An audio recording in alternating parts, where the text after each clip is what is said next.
Eu tenho 87 anos e estou prestes a te contar algo que pode mudar completamente a forma como você enxerga a sua própria vida.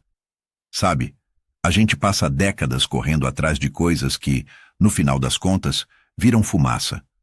Sucesso, reconhecimento, ser alguém na vida. Eu corri essa maratona.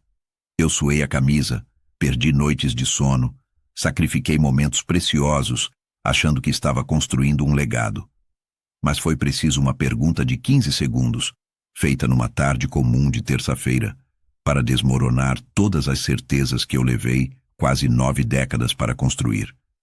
E eu preciso te contar isso agora, antes que você desperdice mais um dia perseguindo o tipo errado de importância. Tudo começou quando fui buscar minha neta, a Bia, na escola. Ela entrou no carro e bateu a porta com um suspiro pesado. Não era raiva de adolescente, nem tristeza de namoro terminado. Era algo pior. Era um vazio. O olhar dela estava apagado, como se alguém tivesse desligado o interruptor da alma dela. Perguntei como foi a aula. Ela deu de ombros. Perguntei se estava tudo bem. Ela disse aquele tá, que a gente sabe que é mentira. Dirigimos em silêncio por uns 10 minutos. O rádio estava desligado. Só o barulho do motor e da cidade lá fora. De repente, ela virou para mim, com os olhos cheios de lágrimas que não caíam, e soltou a bomba. Vô, às vezes você sente que nada do que você faz importa de verdade? Aquela pergunta me atingiu como um soco no estômago. Eu quase friei o carro no meio da avenida. Porque eu sou o Roberto. Eu tenho 87 anos.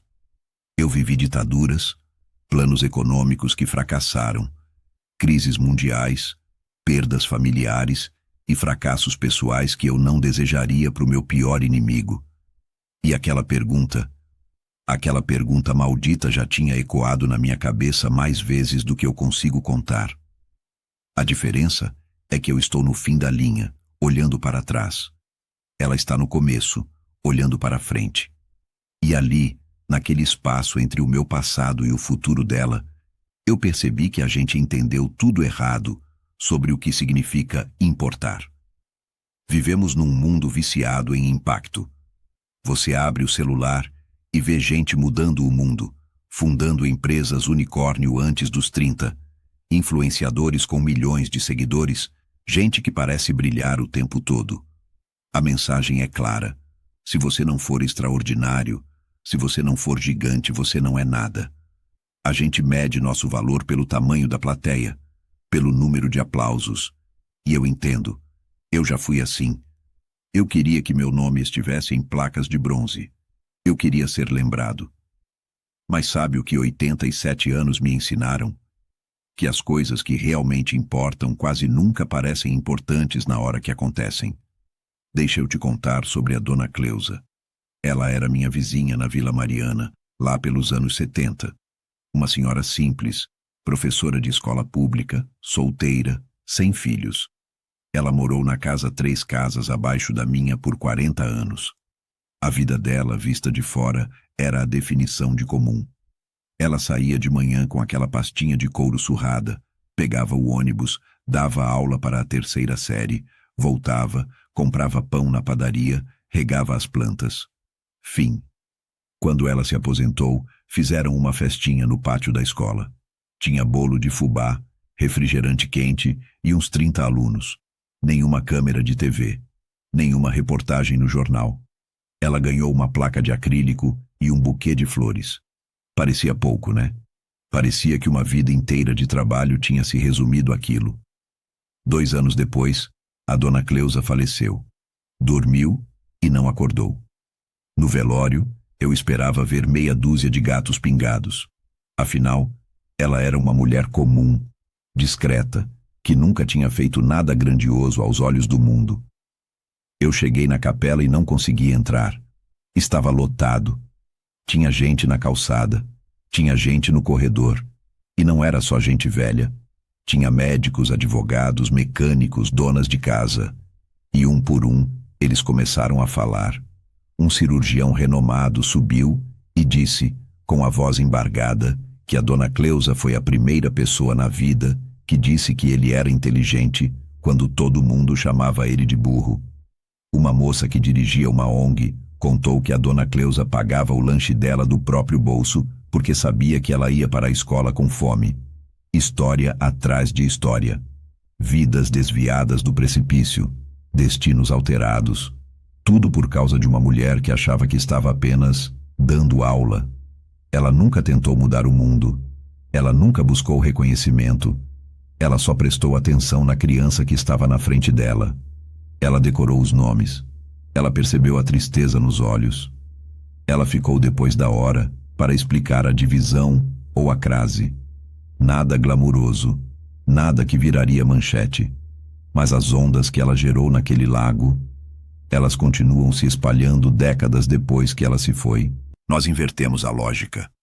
A gente acha que importar significa ser visto por multidões. Mas a vida não funciona assim no atacado. A vida é varejo. A vida é construída nesses micromomentos invisíveis entre duas pessoas. Uma conversa que muda uma perspectiva. Uma gentileza que chega exatamente quando a outra pessoa estava pronta para desistir. Estar presente quando é inconveniente. Ouvir quando você preferia falar. Essas coisas não parecem significativas quando você está fazendo. Elas parecem banais, rotineiras, fáceis de ignorar. Vou te contar o meu momento de fundo do poço. Foi em 1978.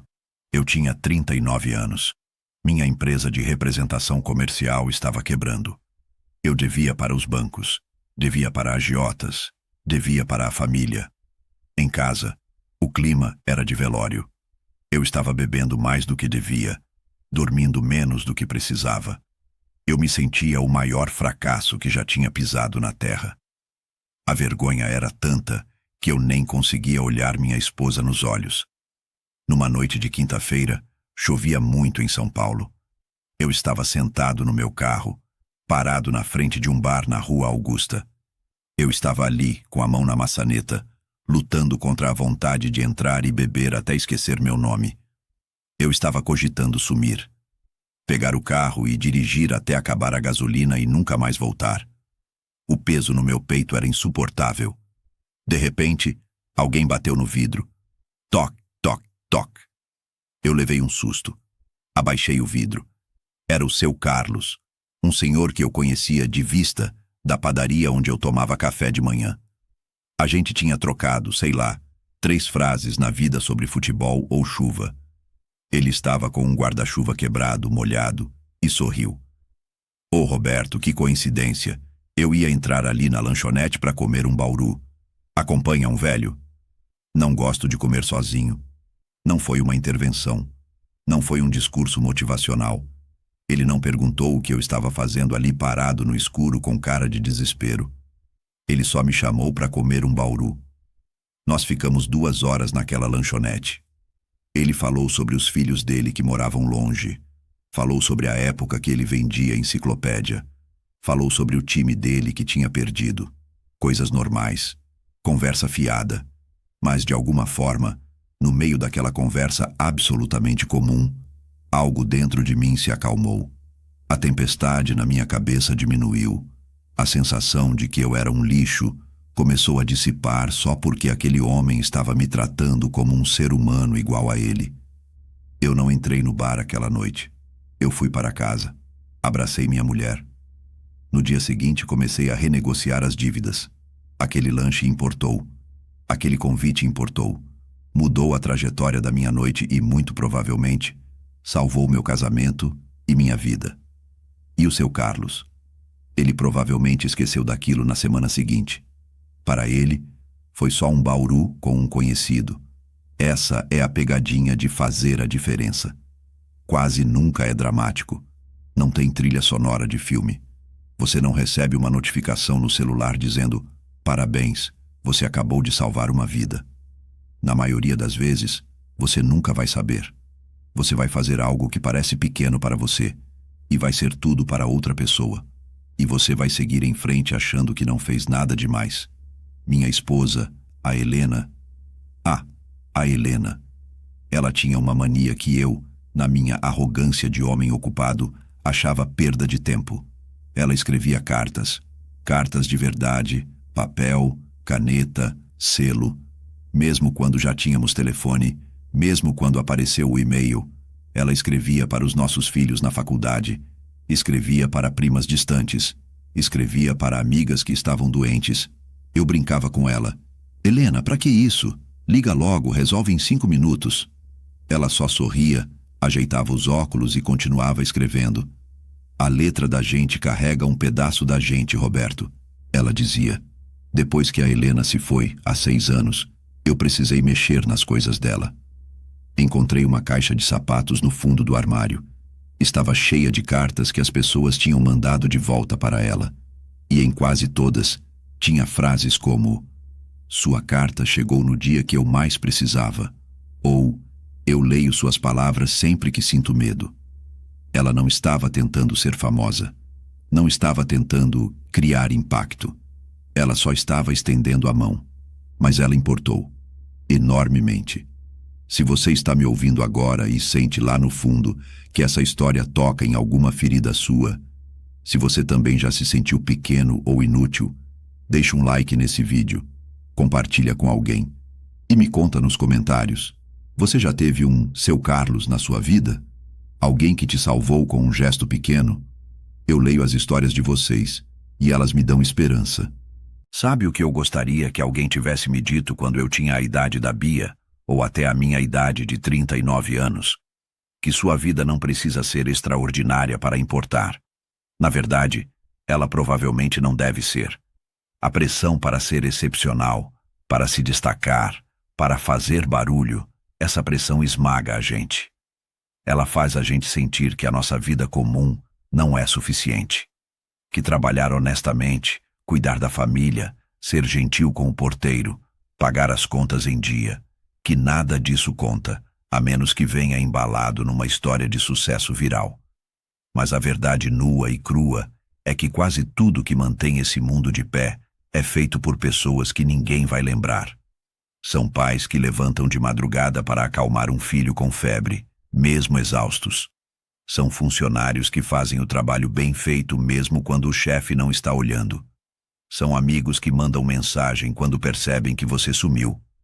São voluntários que servem sopa, limpam praças, visitam asilos. Pessoas que devolvem o carrinho de supermercado no lugar certo. Atos pequenos, invisíveis, que impedem que a sociedade desmorone. Você quer saber se você importa? Não olhe para o número de seguidores. Olhe para as pessoas diretamente na sua frente. Você está presente com elas? De verdade? Sem olhar para o celular? Você é honesto? Você é gentil quando não precisa ser? Você cumpre suas promessas? Você abre espaço para a dor dos outros? Você celebra a alegria deles sem inveja?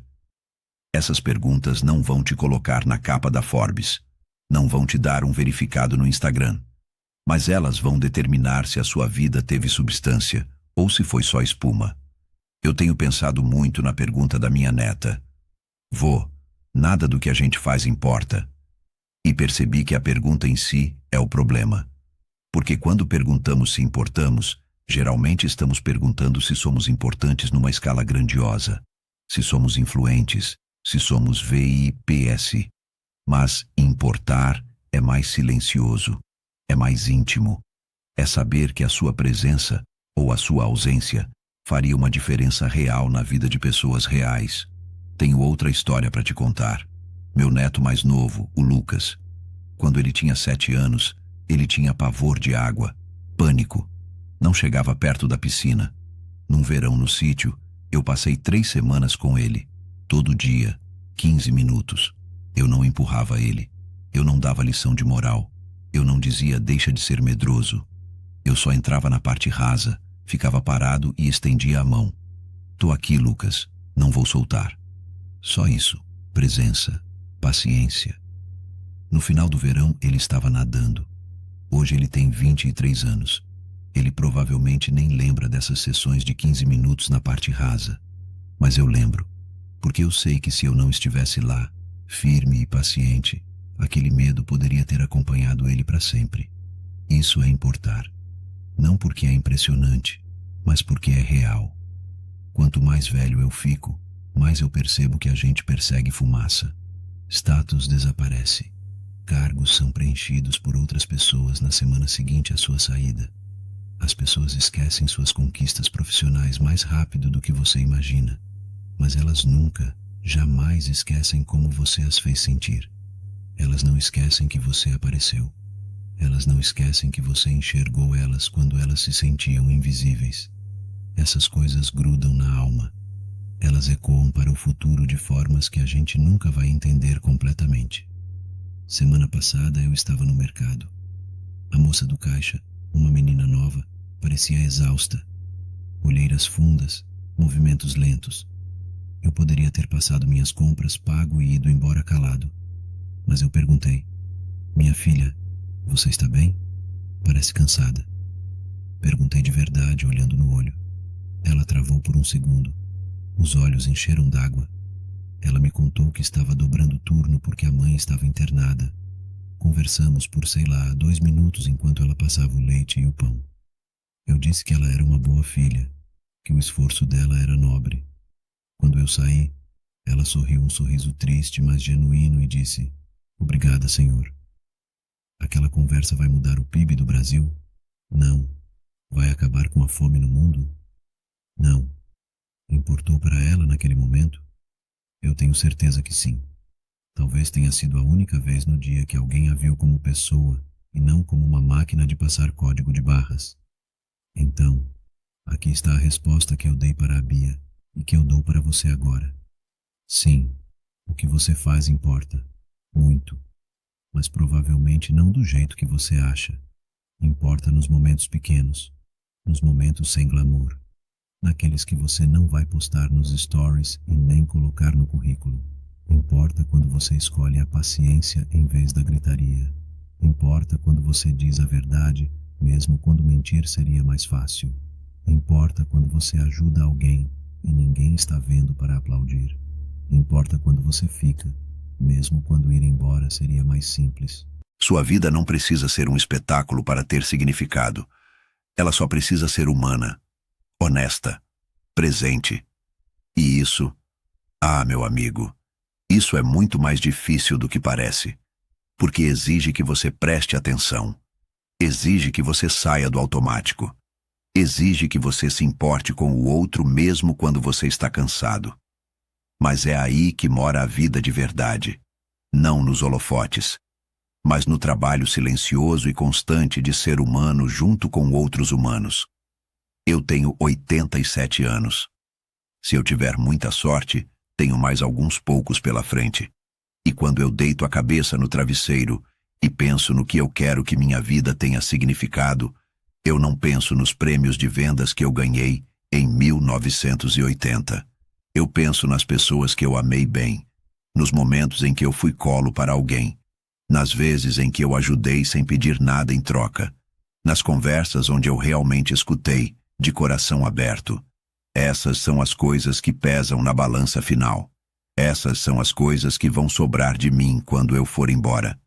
Você ainda tem tempo, muito mais tempo do que eu.